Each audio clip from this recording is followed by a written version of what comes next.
এখানে নোংরা ফেলে রেখেছে।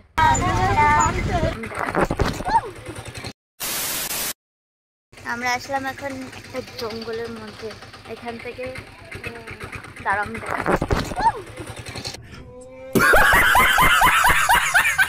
বাপরে বাপ, আমি দেখাচ্ছি দাঁড়াও। এখান থেকে উপরে উঠতে হবে পাহাড়ে। দেখো এখানে নোংরা ফেলে রেখেছে। তো প্লিজ প্লিজ আমি সবাইকে বলবো, প্লিজ এখানে কোথাও ঘুরতে এসে প্লিজ এরকমভাবে নোংরা করে না জায়গাটা।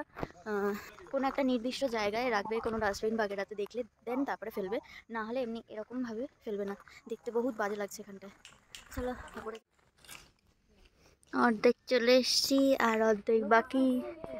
চলো, এখান থেকে দেখো সান দেখা যাচ্ছে, এত সুন্দর লাগছে। আর উপরে একটা মন্দির আছে, মহাদেবের মন্দির। বাহ, বাবার এসে পুজো দেওয়া কমপ্লিট। আমরা এখনো সবে ঢুকলাম।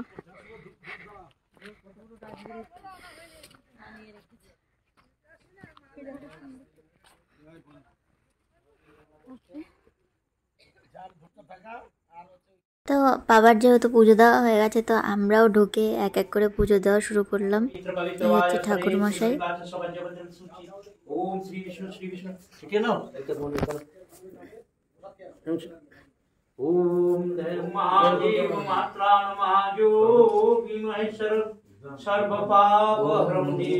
পুজো টুজো দিয়ে আমরা এখান থেকে বেরিয়ে গেলাম নেক্সট ডেস্টিনেশনের দিকে। কিছু দূর যাওয়ার পরে একটা মাঠের মধ্যে ফুটবল খেলা হচ্ছিল, দেখে আমারও খেলতে ইচ্ছে করছিল, আমিও খেলবো। পরে সেখান থেকে আমরা একটা গ্রামে গিয়ে পৌঁছালাম, যেখানে চারিদিকে মাটিরই ঘর ছিল। ঘরগুলো দেখতে এত সুন্দর লাগছিল না, রং করা, কি সুন্দর করে সাজিয়েছিল।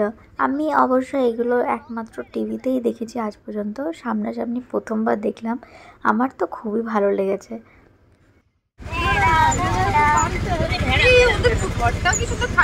যেতে যেতে আমরা ডেস্টিনেশনে পৌঁছালাম। সেটা হচ্ছে একটা ড্যাম, যার নাম হচ্ছে রাতমোহনা।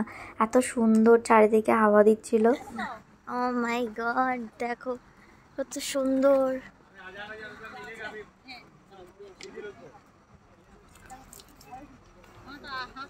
নাম কি জায়গাটার? এটা হচ্ছে রাতমোহনা। রাতমোহনা, রাতমোহনা ফাইন জায়গা রে। তাই আমরা অলমোস্ট রাতে দেখতে এসেছি।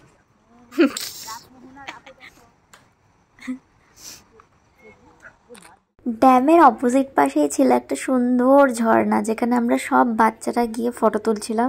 আর মা ওরা ছিল অত দূরে, ওরা ওইখানে ওই জায়গাগুলোতে রয়েছে।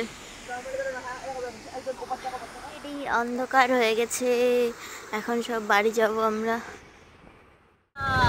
জঙ্গল এবার যদি হাতি আসে, এবার কি করবি দাদা ভাই? দেখবো। তারপরে আমরা পৌঁছালাম গৌরীকুঞ্জ।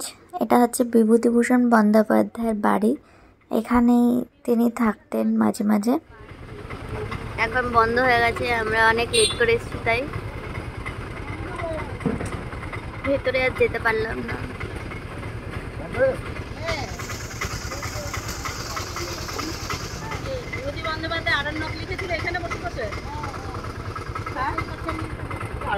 সেখান থেকে আমরা গেলাম রামকৃষ্ণ মঠ, সেটা খোলাই ছিল।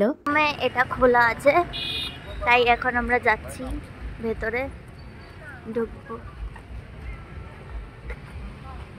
বাবা টিকিমার গৌরী চৌড়ি। জায়গাটা অনেকটাই বড়, আর এখানে যে বিল্ডিংগুলোতে যারা এখানে দেখাশোনা করে হয়তো তারা থাকে, বা অন্যরাও হয়তো থাকতে পারে কিনা জানি না। আমরা মন্দিরের দিকে যাচ্ছি, মন্দিরে অনেক লোকজন জড়ো হয়ে আছে, গান করা হচ্ছে এখানে।